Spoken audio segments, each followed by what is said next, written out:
in the Mississippi Freedom Project field trip that we have every year for the past 13 years. So this is our 13th annual trip that we've attended. Before I begin, I would like to give a warm welcome and a thanks to our participants that made some time to be here today to share with us some of those reflections that you will be hearing today. Can we give thanks to Ronan Hart, Nikolas Bronto, Lauren King, Kristen Gary, Jamie Douglas, Erick Mandujano, and our virtual Zoom meeting, which we will have Kendriana Miller. All right.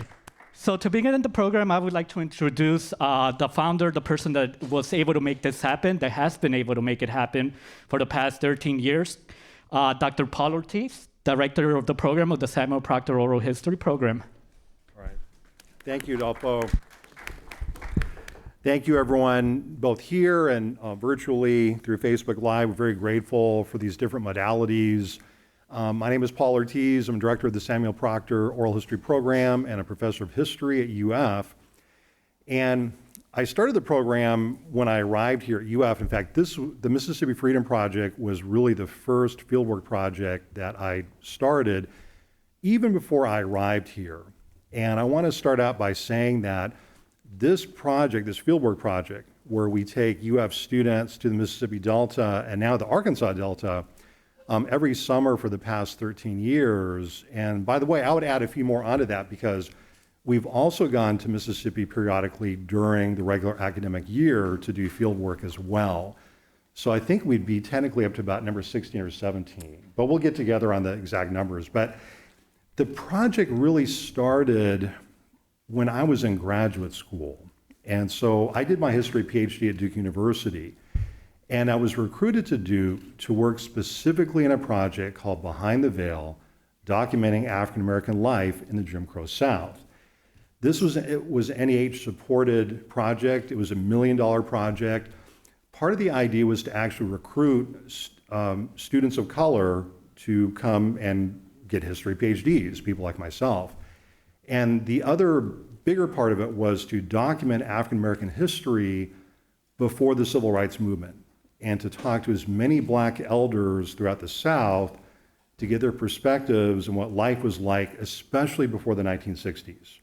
We were interested in the Civil Rights Movement, but really this was a project rooted in the time before the Civil Rights Movement. So really anything from slavery, Reconstruction, early Jim Crow, World War I, World War II. So the summer of 1995, and it was all graduate students doing this research. And it was grad students from Michigan, Duke, Texas, and almost all of us were students of color. It was just an incredible experience. The summer of 1995, I was in the Mississippi Delta with a small team. And we were doing interviews kind of in the middle upper part of the Delta. And one day, I was assigned to do some interviews, I think up in Washington, maybe in Bolivar County. I took a wrong turn. And I ended up in the town of Indianola, Mississippi.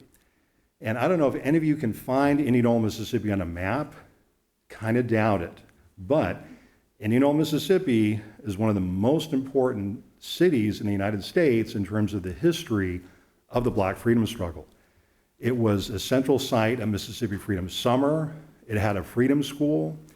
It had incredible Black movement organizers. One evening, in fact, there's several movies done about Indianola. One evening, 5 different African American businesses and homes were firebombed at exactly the same time by the Klan. The perpetrators were never caught. No one was ever indicted for these acts of terrorism against the movement.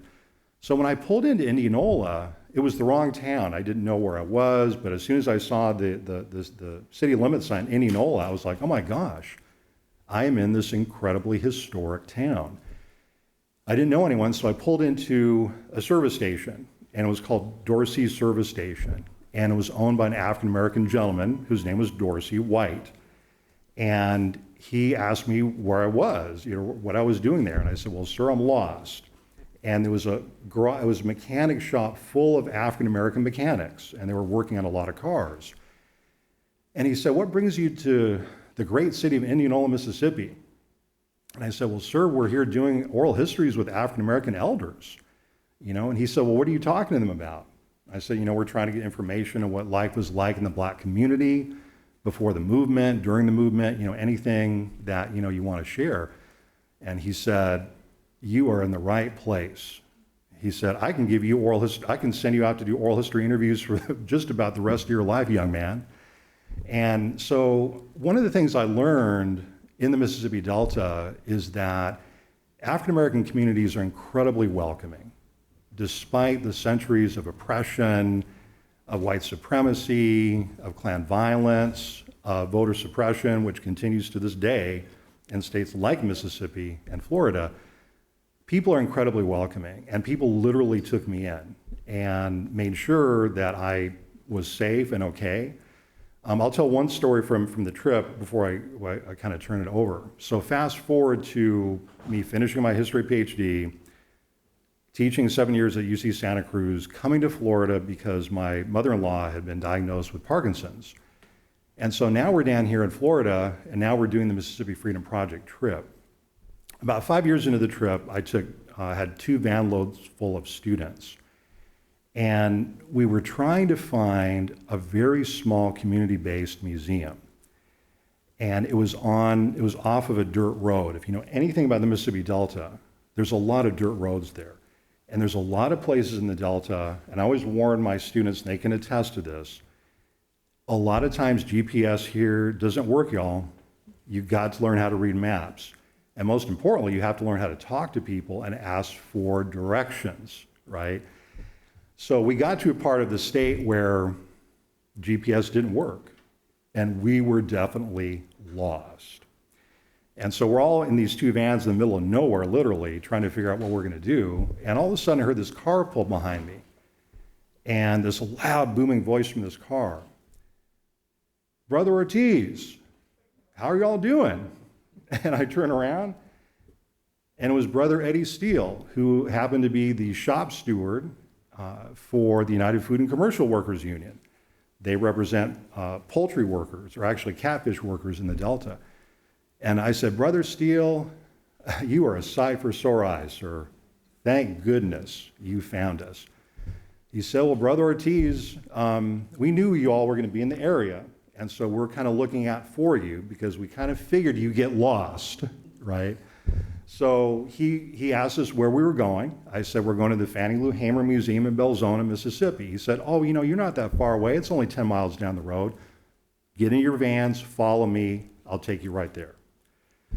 So this is a great Mississippi Delta story, and this is why I love to bring our students to the Delta year after year after year. Number one, the Mississippi Delta is the center. I think of it now as the heartland of this nation.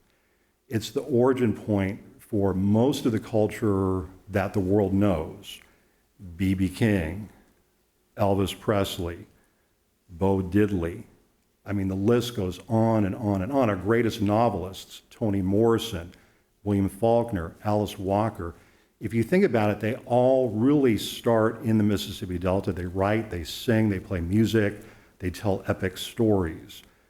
So to me, there's no better place in the world to learn history and to learn about this country than the Mississippi Delta. And in recent years, we've crossed across the river to the Arkansas Delta. And we've been able to help document the histories of the Elaine Massacre, which happened a century ago. If you would have told me as a historian that I would be giving a lecture in Elaine, Arkansas on the 100th anniversary of the Elaine Massacre when I was in graduate school, I would have told you you're crazy. What the kinds of opportunities that people in the Delta have given us to learn history, to teach history, to bring back what we learned are just priceless. So whether you're here in person or watching us via Facebook, welcome again on behalf of the Proctor program. I'm just so proud to be associated with the Samuel Proctor Oral History Program. These incredible fellow travelers you're going to hear from today have a lot of great stories. So thank you and welcome again. Thank you, Dr. Ortiz. All right, so right before we begin, I would just like to give you sort of a roadmap on some of the places that we went to. So when we started on day one, remember, this is a 7-day trip. We started with the part of Gainesville. around 5:30, 6 in the morning. We ended up going our first place to Tallahassee, Florida. The following day, we went to Jackson, Mississippi. Third day, Glendora, Mississippi. And at the same time, the same day, we went to Elaine, Arkansas. And afterwards, lastly, we went to Montgomery, Alabama. Some of the reflections that you will be hearing today are from those participants, and we will begin with Mr. Ronan Hart. Hello. When I learned this event was going to be at 2 p.m. on Tuesday, I was pretty upset because I'm technically in the middle of class right now, and I was very upset that I might kind of miss this opportunity to talk about the trip because it was, really, really incredible. So I'm going to say my piece, and I have to head out, unfortunately. This 7-day trip is very difficult to summarize because it was really jam-packed with a lot of memorable people that we got to meet, things we got to see, but the kind of broad overview of my impressions from the Delta. It was my first time in this part of the country at all, and I was really struck because in some ways it does feel like a different country. It was different from anything I've seen or really been in my life. I mean, just as a point of comparison to what you see in Gainesville, which is very much a city that's growing, a lot of what we saw in these small towns in the Delta were the opposite. They're shrinking, people are leaving, but there's still a really prescient urge among the people there to capture the history that they've had in these places and just these small towns that no one knows about where amazing things have happened. And at the same time, it's very different from anything that I've seen.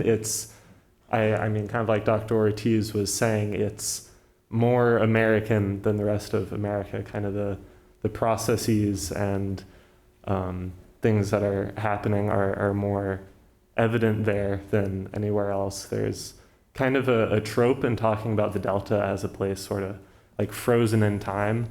But I don't think we saw that to be true at all. It was very much like they're in this decade, and they are dealing with what we are facing. I mean, obviously the way they're dealing with the coronavirus in Glendora was kind of evident. People in these small towns, they had lost people and had really insufficient resources to deal with that.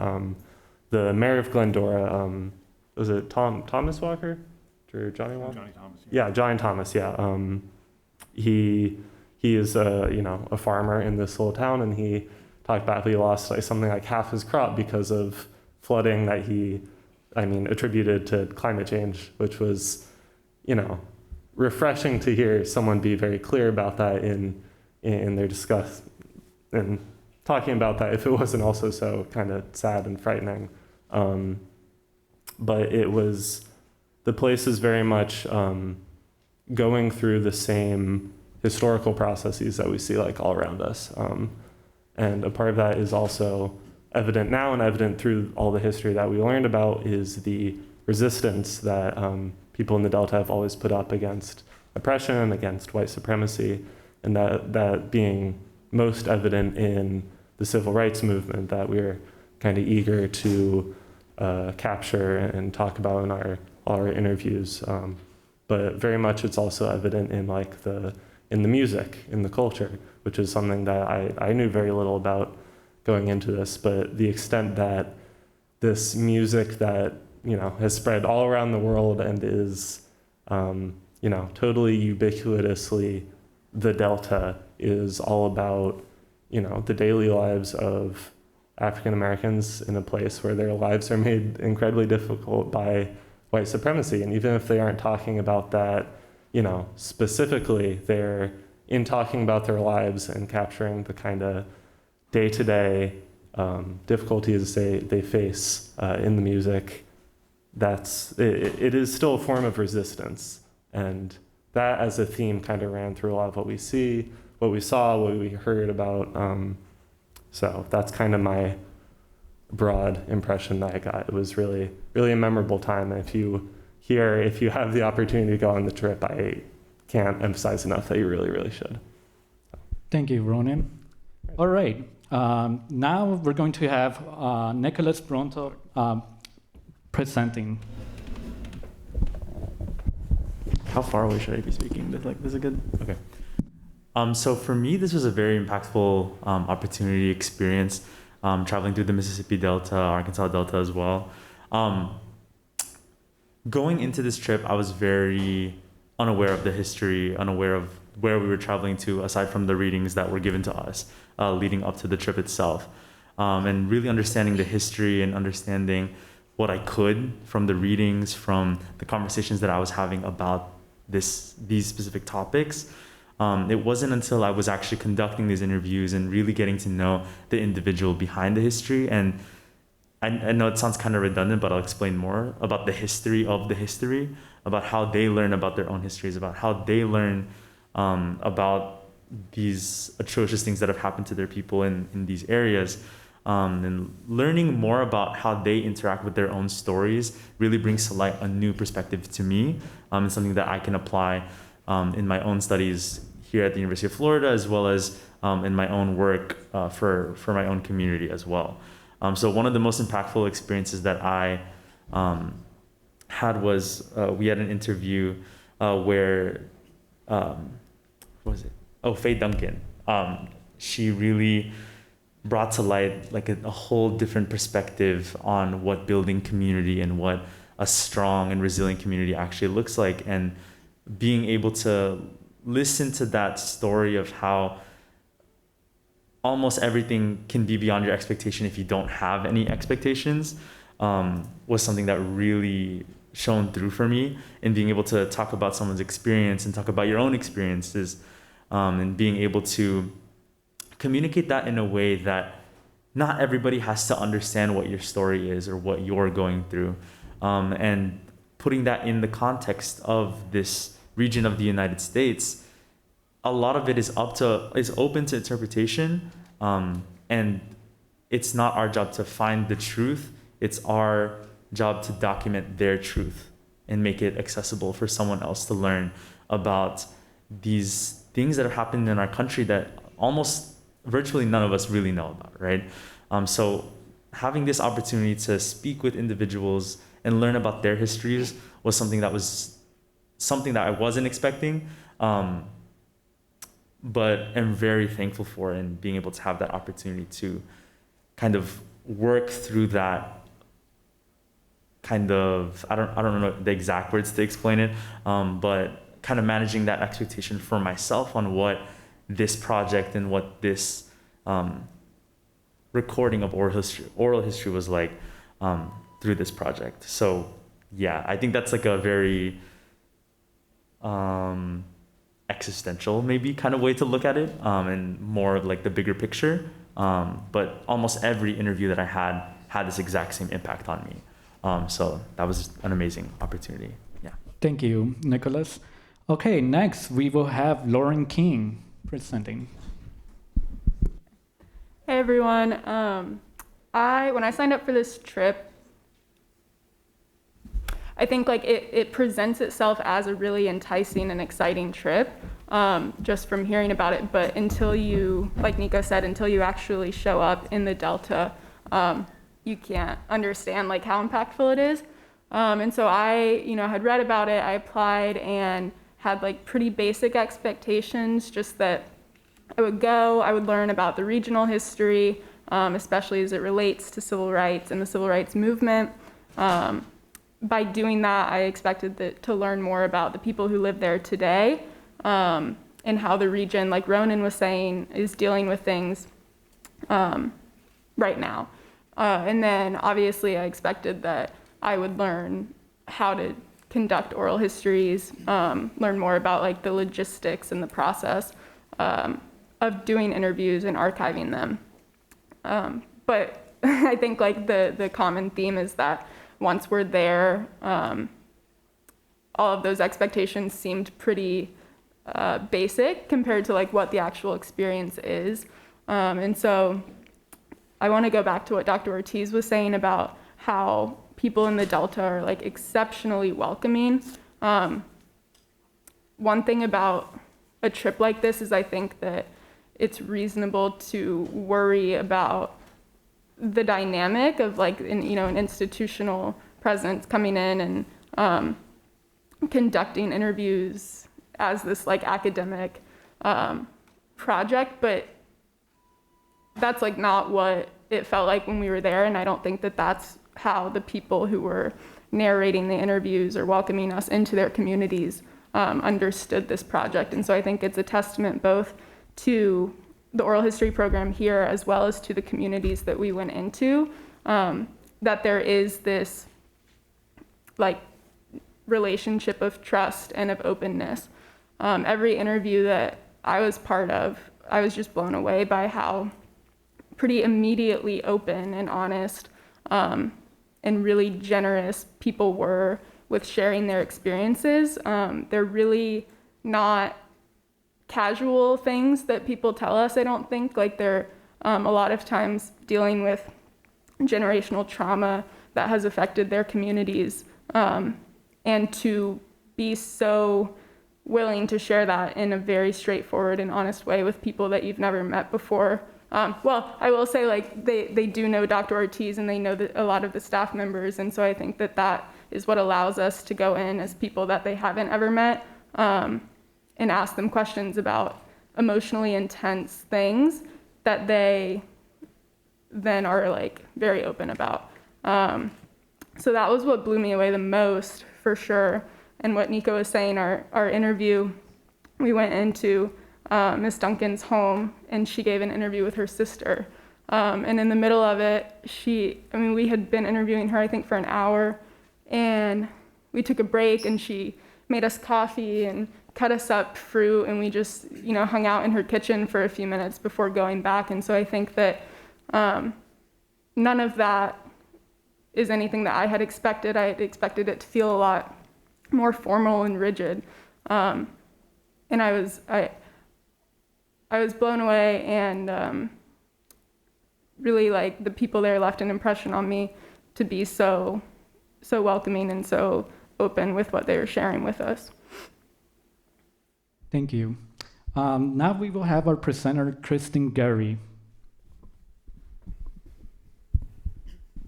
Hello, everyone. So I came into this, I would say, with a different approach than a lot of my fellow students and interviewees. One, because my family is from both the Arkansas and Mississippi Delta, so I had spent all of my summers there growing up. I went to undergrad in Arkansas, so I felt like I was going home.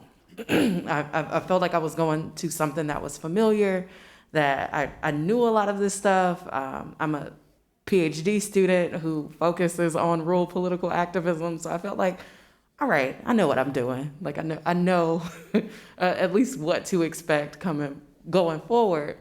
And even with my family history, even with my relationship to the research, I feel like I got a lot more than I would have expected.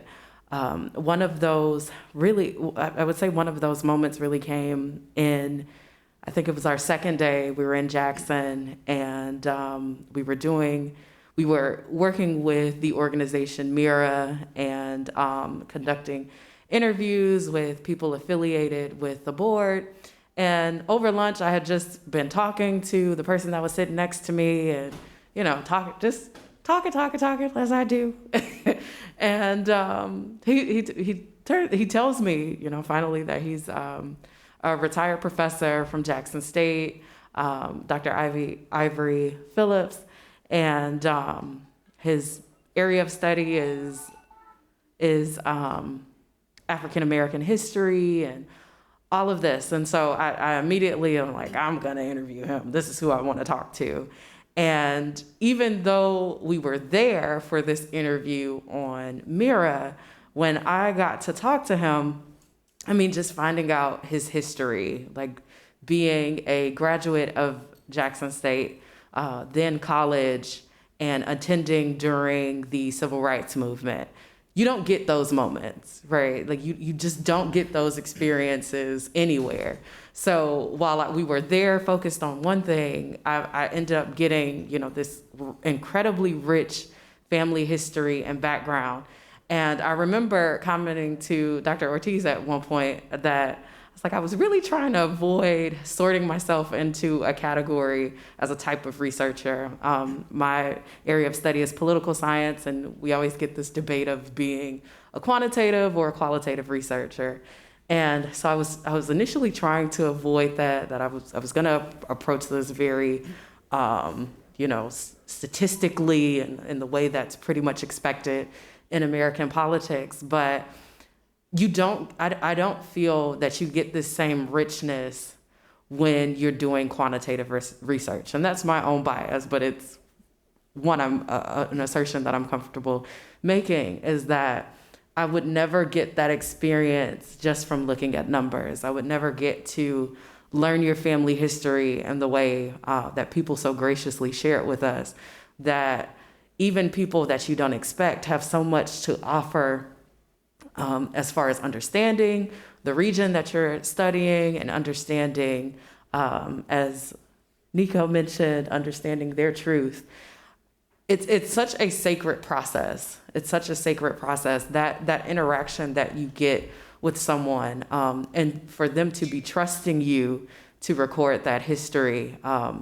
It's a process that I think all of us were really transformed by, that all of us were inspired by, because it feels as if someone trusting you with their story is in some way trusting you with a part of themselves, and that you will guard it, and that you will treat it with integrity. So that really, as Lauren mentioned, speaks to the reputation that SPOHP has in the region, that people were so gracious in sharing those histories with us.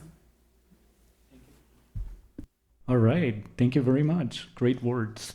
Now we have our next presenter, Erick Mandujano. Hello, my name is Erick Chavez, dang, you got me.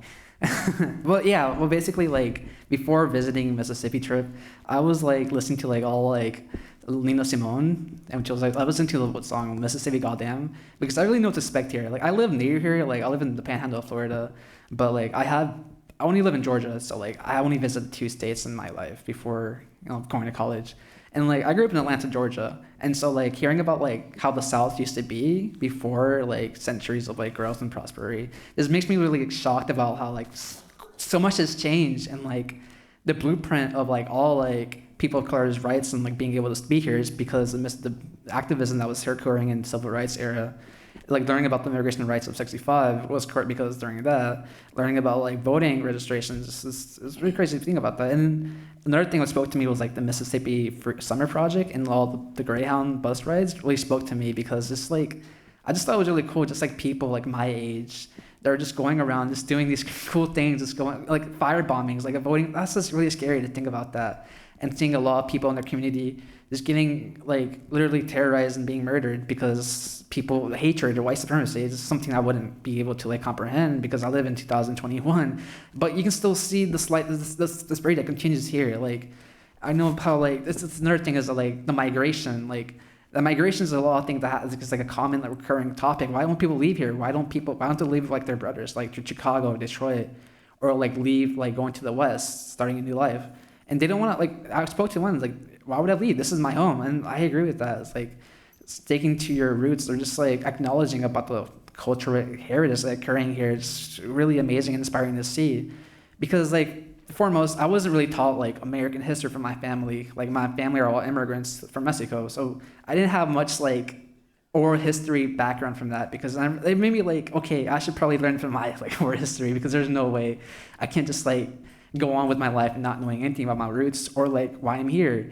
And so going to the Delta region was just a really great thing. I just having excited to be here, and that was I'm not gonna forget about this trip, because it was so amazing to be here, going to these communities I wouldn't have not gone before because there wasn't a motivation. Well, I was going to Clarksdale, because Mississippi, Sam Moore was there, and a lot of early grade blues artists, and I heard people from Europe actually come to visit these small towns just because to acknowledge where the blues were from, and blues being literally the origin of all pop music, and then R&B and soul, and just funk. Oh my gosh, like so great to hear about this. And yeah, just like appreciating about the cultural heartland and learning all these great writers. And I just think like how Mississippi and like Alabama, these places are just like torturing a soul, being there yet like expressing a cathartic through music or other cultural arts. It's really understanding to see, and how American history just covered and just like sugarcoated a lot. And that's what I was taught. Like I didn't knew like, especially like we're still discussing about Civil War and like how like, oh, was it really about slavery or was it really about economic opportunity? No, it was.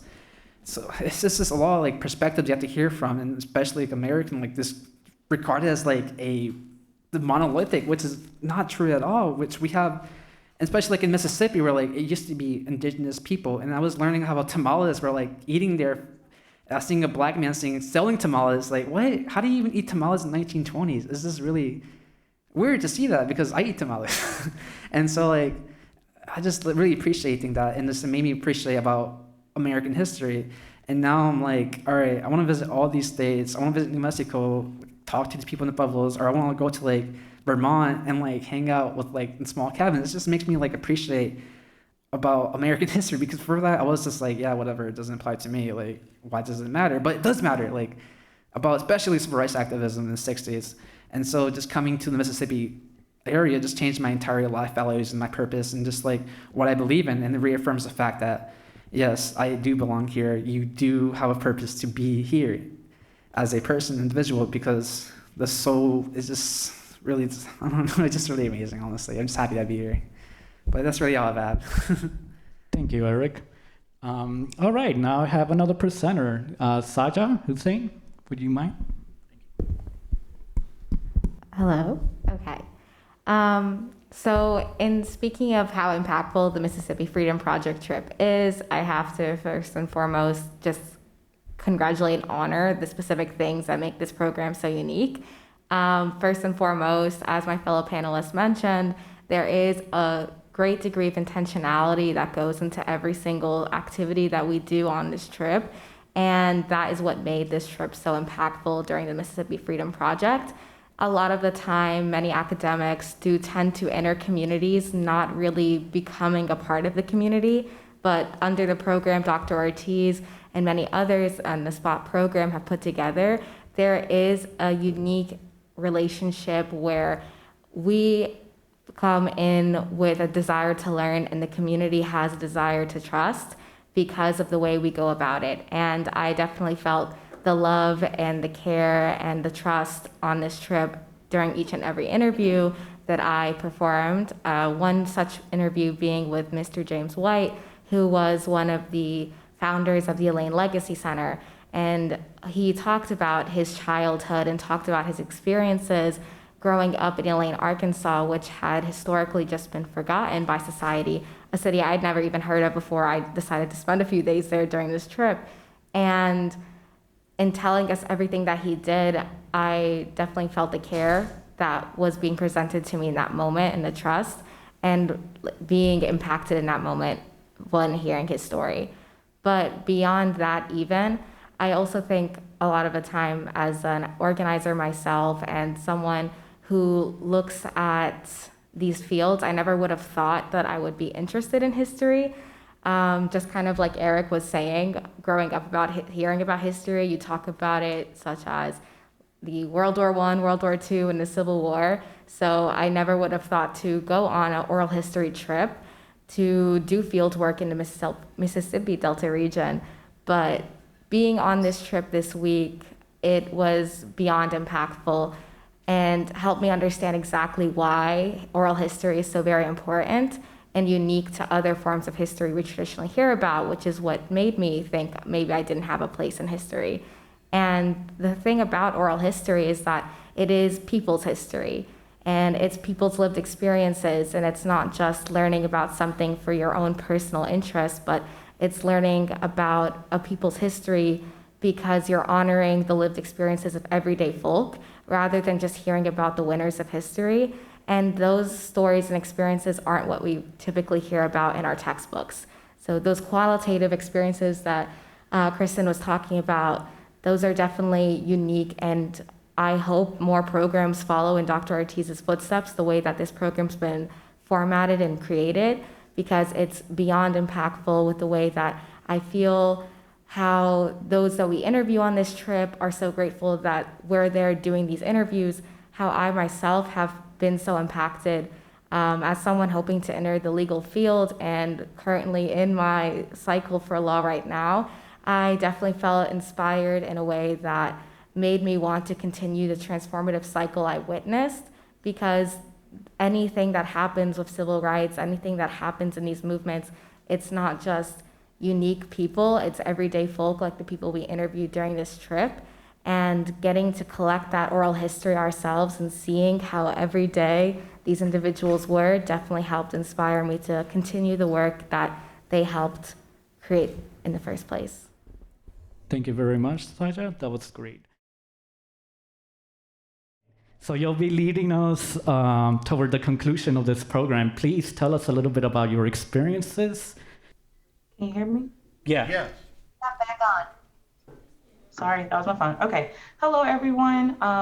So essentially just going to give a reflection, essentially adding on to what some of the other panelists discussed and talked about, and just kind of reflected on from the MFP trip. So you all got some information, right, about the history of the program, but really why did I go? Why did a group of 10 or 12 people pile up in the van, 3 vans, and head across the states? And so what I think is something that's common for all of the students, or for even students like Saja was saying, she wasn't maybe essentially interested in knowing that you could get this from history, but every single person that went on that trip had an interest to know something, to know more. And so that intrinsic search part is something that even though I didn't know every single person on the trip, immediately connected with. And then once we started to, right, we got on the bus 5 a.m., 6 a.m., we made it to Tallahassee. In my mind, I'm thinking, okay, great, we're going to the Delta. I'm a Florida girl, born and raised. It's not that I know everything there is to know about Florida. I was like, okay, when are we getting to the Delta? And the first day I was blown away because there's so much fertile soil, right? There's so much history all around us. We don't have to go so far. It's important that we consider and that we are aware of other places because things do not happen in isolation. And so kind of looking at the scale of how we took this trip, we ended in Alabama, but there was this continuous theme that even though all of these places are really far, there's common themes or common actions of perseverance, of ingenuity, of having to get back up in the face of oppression. And so what really stuck out to me, and I'm going to talk about when we were in Elaine, but it's not just the Legacy Center. A group of us broke off and went to Helena.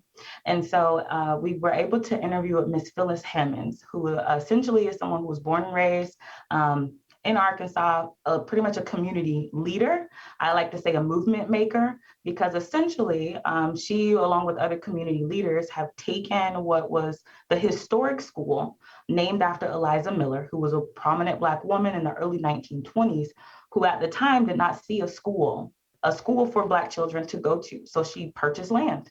The school is still standing, but it was closed 2 years ago. And instead of letting it just kind of fall to the wayside, Miss Phyllis, who's now current and has generations, right, of history there, has had this mind to be economically engineered in the sense of, we're going to take this area that, again, had to face a lot of hardships, had to be made something out of nothing, and turn it into an economic hub. And so essentially the plan is to reconvert this old school and have businesses take spots where the classrooms were. And so I just thought, whoa, how do you take something that's nothing and make it into something that's more than a benefit for you, but a benefit for others? And essentially looking at or reflecting back, these actions are shown in their own way with Mayor Thomas essentially preserving and having the one and only museum in the States that's dedicated to Emmett Till only. And so just seeing that in individual places, there's still this idea of connection.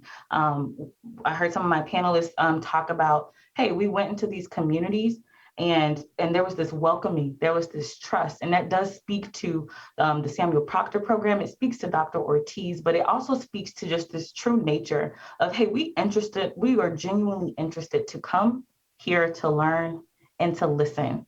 And that's what we did. We sat down with different leaders in each of these places, community makers in each of these places, and we're sewed in. And it wasn't for us to reinterpret a story. It was for us to know what's happened and to essentially go look at our own communities and to learn those stories and to go forward with what that's happened. And I'll close with Mr. White, who was from the Elaine, Arkansas, the Elaine Center, Legacy Center in Arkansas. So we went to Arkansas, but he drove and met us in Alabama at the Equal Justice Initiative. And literally, they're trying to do work in Elaine to commemorate the Elaine Massacre from 1919. The EJI has a plaque, and it says 200 plus people were murdered in Elaine, Arkansas.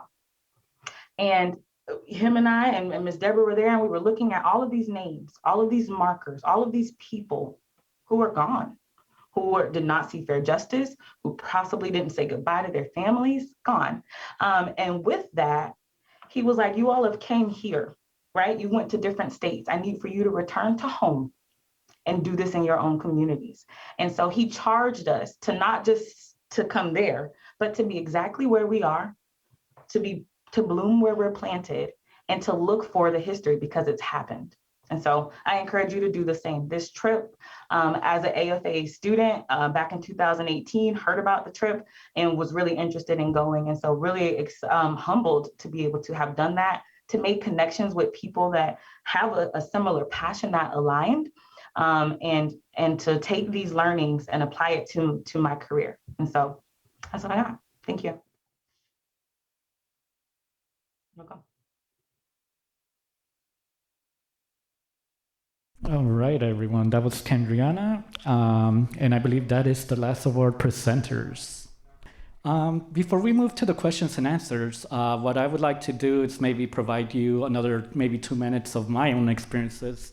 While I was able to attend this was my first year attending the MFP trip. I did want to mention a couple highlights that I think it's really worth discussing a little bit. When we attended Mississippi, we went to the Mississippi Immigrants' Rights Alliance. They invited us, welcomed us in. The thing that intrigued me a lot is the solidarity link faith that exists between Blacks and the brown community. And that's something that you hear about, but you don't really experience until you're there. It was just a beautiful experience seeing how this group of people are sharing the same space, the same rooms, talking to each other, knowing each other for years, and just trying to help the community, ultimately help the community, those that are immigrants, those that are undocumented, unfair, injustices that has been occurring in those areas. And it's just great seeing that connection and gives you hope for the future. Unfortunately, one of the drawbacks, or more like sadness, I would say, and this was after the trip, unfortunately, in Elaine, Arkansas, one of the markers, famous markers, near the grocery store, that's where Emmettel had gone, and that's where it all began. That marker got destroyed, and we had pictures and the slides here also showing that. When we were there, it was still up. But a couple of weeks later, after we came back, we heard that somebody had vandalized and took it down practically. What I did learn coming from Chicago, I'm originally from Chicago, so for me, trying to grasp what is the South history, it's just so up in the North, it's like we don't really talk about it. That's one of the things that sort of put things into perspective going into this trip and finding all this information, so much information to learn from and understand. One of the highlights of the stories, or more sort of I felt compassion, it was during the Elaine Massacre in 1919, there's a Black community that's well established, they have movie theaters, businesses, everything going good for them, and within 3 days they became disenfranchised. A lot of the properties got burned down. They could not find the records in City Hall. All the records, property records, were burned down. So how do you prove this is your land? This is your property. And within 3 days, they got stripped away from all those properties. So just imagine that. And then we start asking the question, well, why is this community, why is it still rural? Why hasn't it like advanced and, you know, and become urbanized? Well, we need to look at our history, the importance of history, and going back to the 1900s. Okay, what happened? These people were doing great, and out of nowhere in 3 days, they just lost it all. And I think in order for us to understand and maybe just not judge, but more understand, and I just cannot reiterate that so much, because the fact is you need to know your history in order to understand where we're at today. Because all these actions, everything that you see around us, it's not something that just happened within 1-2 years ago. These are issues that have been propelled since the beginning. I don't want to go all the way back to the colonization, but I mean, a lot of things have happened in between that we need to go back and revise that history, understand why we're at where we're at, and what can we do about it.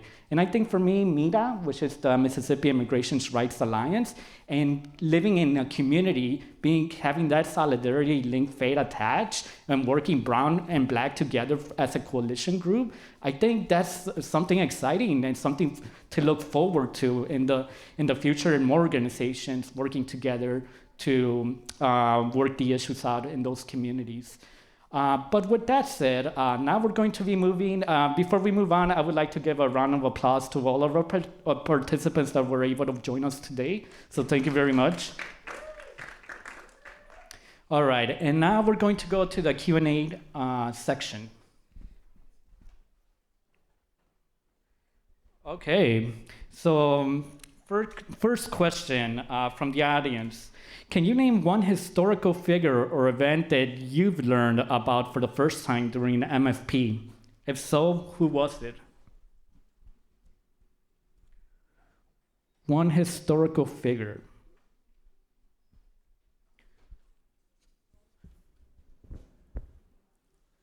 That sounds like the kind of question I'd ask in a history quiz. Okay, well, I think I could answer that though. For me, you know, like I said, I had a lack of understanding of Southern history, but for me it was the experience, sort of Mayor Thomas guiding us to the trip with, where Emmettel had gone, sort of going through that experience, going to the fields, kind of like almost reliving the moment, like going back in time. Just think about it that way. It's like going back in time, going into the bridge, seeing where the body could have flown in with the rivers. It's just communicating, like learning about the event at the time that it happened. It's sort of kind of like, it made me understand a little bit more of the situation, what had happened, maybe even the emotions. Well, like, imagine just being run down, chased down like that. Like, well, how would you have felt, you know? And then hiding for a couple days, thinking everything's okay, and then finding out, hey, no, it's not okay. We're gonna get you, and something bad is about to happen.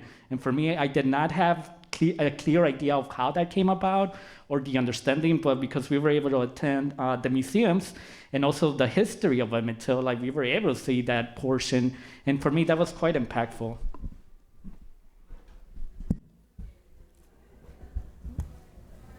For me, I would have to say there's two events in particular that stuck out, although there are so many historical events I learned about. One being the Elaine, Arkansas massacre. I know I mentioned it a little bit earlier, but the relevance of it is talking about this massacre that happened following the economic prosperity of all of the Black folk of this community during wartime, and following after many of these people had gone off to serve in war and were starting to see the benefits that came with having served for their country and having gained economic prosperity, how there had been a lot of white participants of the community who were simply unhappy with that, and that was the cause for this massacre. And it was such a large-scale event that I'd never heard about in my textbooks at all. And seeing even more than that, just how commonplace there are equivalents to this. So we had gone in Montgomery, Alabama to the Equal Justice Institute, and they had a whole area that was to honor all of those who have died from massacres. And it was almost every single county in America, and they're still collecting that information today, that has stories like that. So there's Ocoee, Florida, Gainesville, Florida, there is Elaine, and seeing that it's not just some hypothetical what if, but this unresolved reality that exists throughout America that we're still unpacking that information for in 2021. Even when our politicians are telling us that we live in a post-racial society that has created a lot of these just good relations, seeing that that work still needs to be done, and seeing those historical events that inspired that. Those are definitely some events I learned on the trip. All right, next person. Kristen?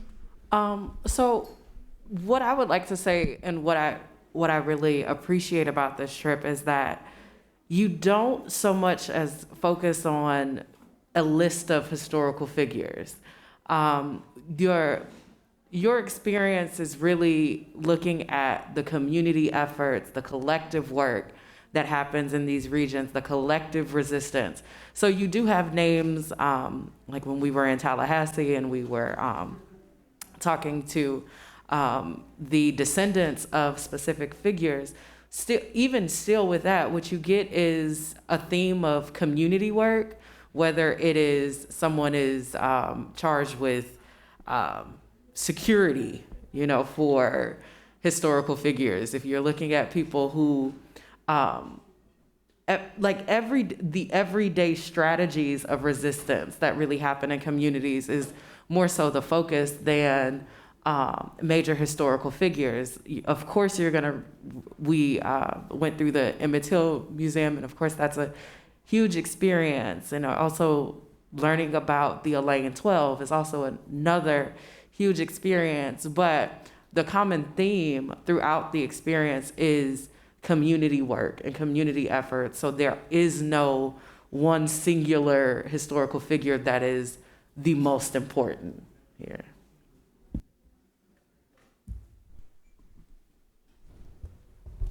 Kind of building off of that, I think that idea is definitely what stuck with me. It was definitely more about how the community itself was able to find its own way of telling, and in that way of telling their own history was a form of resistance, is currently a form of resistance, on being able to fight these systems that are holding them down, and that whole concept. But I think the most impactful experiences and things that I had learned throughout this trip, I was just, I think, open to learning more about what I know so little about. And I think that was the most important and impactful part for me. Yeah. One thing that struck me throughout the whole trip is the way that we were learning about new things. And so, like being in Jackson, we went to the Civil Rights Museum there, which is an incredible museum, but they represent their own history in like a very local way still. So we were learning about people like Medgar Evers, or like Erick was saying, the students who rode on buses and got sent to Parchman, but we were learning about it in a way that, at least to me, felt very like immediate and relevant to the place where we were in that moment. And the same thing when we were in Elaine, you're talking to people who are either family descendants or who go back in this community for generations. And so the way that they taught us about that history is very different from any other way that you can learn about it. Even if you are doing, name-based, name recognition history, it's still very, very different. And to me, it resonated a lot more than any other way that you could learn about it. I say like Montgomery in Alabama was like one of the things that just hit me, because more like of the display of like the art it was showing with all like the tombstones, I believe, or how did they, yeah. So just like seeing everyone's the names and the victims and what year and which county, and which was like over like 300 counties. It had a very somber like atmosphere, because everyone was quiet, just reading about incidents that was not because of like small heinous crimes that were committed, but more as towards like hatred, where people were stopped because he refused to buy his item, or incident where like he, had a fake counter bill, which stuck to me a lot because it still persists to this very day. And so I think the whole like Montgomery was something, I forgot what it was actually, the EGI. And so talking to them, making like, it's just really hard to like recover the facts, the truth, or just like, it's just how difficult it is because it's just lost, and I just can't imagine how many people were just, you can't like, it's just lost forever, like the traditions or like just the facts they were saying. And so that's really stuck to me about that from Montgomery. All right, thank you, Eric. All right, now we're going to be moving to the next question. What do you recommend those interested in the program to do to prepare for the trip and the application process? Read local history for all the places that you think you might end up going on the trip. Before we went, we all read a lot of documents, some that were written during the civil rights movement in the mid-20th century, and some that are in present-day newspaper articles, all of which dealt with either the past or present struggles that the communities are going through. And I, again, don't think that there's really a better way to prepare for that. You'll still probably be not shocked, but moved when you get there in ways that you can't prepare for. But I think that reading at the local level is probably what I would recommend. Okay. A recommendation that I would provide is, in addition to dovetail off Lauren, definitely read a lot, but be open-minded, come with an open mind. We're not just there to learn, exactly just to learn and fulfill your own self-worth. No, it's much more than that. We come there, we go and help. We help whatever we could do from our end to help a community out. And it could be in different ways, I think some of the participants mentioned we went to the cemetery. We partake with the community, go out and eat near the local areas with the locals, interact with the locals. So it's not like you're just coming and going, but actually be part of the community, that you care for them. We ended up playing with the kids right there. We played a couple of games of dodgeball. It was so much fun, nobody was recording. We were just having a great time. But the idea here is that, these communities are so far apart, so far away from big urban areas that they're so happy to see anybody coming there and actually being interested in them, in their community, and trying to help out. And by the end, everyone was from the very beginning, honestly, everyone was very nice, very pleasant. But towards the end, everyone was familiar, we were part of the group, we belong, we were okay. They welcomed us, and for me, that's a very important part when you attend a trip, to be open-minded, but also partake with the community as well. But yeah, definitely read a lot though in order to understand the history, but also you'll take more out of the experience because you'll have that background. Okay, I think that pretty much sums up the questions at the time. Just before we conclude, are there any final questions that we might have missed out or somebody feels that they want to ask at this time? Okay, well, thank you so much for attending. I do want to mention there is some food in the bag. Please feel free. You've been holding on for an hour or so I'm quite sure you're hungry. So feel free to join us, interact with us after, once we're done, talk to us, and we'll tell you a little bit more if you're interested. And if you want to sign up, please visit, either go to our website, SPOHP, or send us a message, either Facebook, email, or just go upstairs on the second floor. That's our office. We're practically there 5 days a week. Reach out if you're interested. I highly recommend it. Just think about it. I would say get back at us. Next trip will be happening sometime next year. I think Dr. Ortiz, would you be able to provide a little more information on how that would be going, or? Yeah, we will. Each year, we actually we are in conversations right now with different community organizations, including the ones that we worked with this past summer, and then other organizations. And I'm anticipating we'll actually have a national webinar probably in February or March with these organizations that the panelists have been talking about, which would probably include the mayor of Glendora. Glendora is this incredible community that built the Emmettel. When you hear the Emmettel Museum, that sounds like something that's like the Smithsonian or something. The Emmettel Museum that we go to and that we've actually done community service and help, provide labor for, that museum was built by that community of people in Glendora, Mississippi. Those are Emmettel's people. Those are family.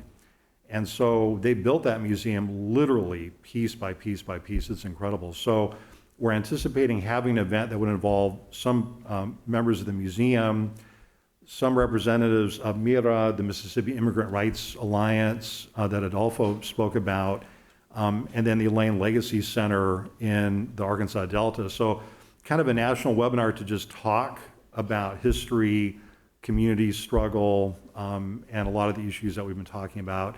And then I think out of that national webinar, we'll probably come up with a time frame for next summer. We've done the trip sometimes in, I think this year was it mid-July? Early July, 12. Early July.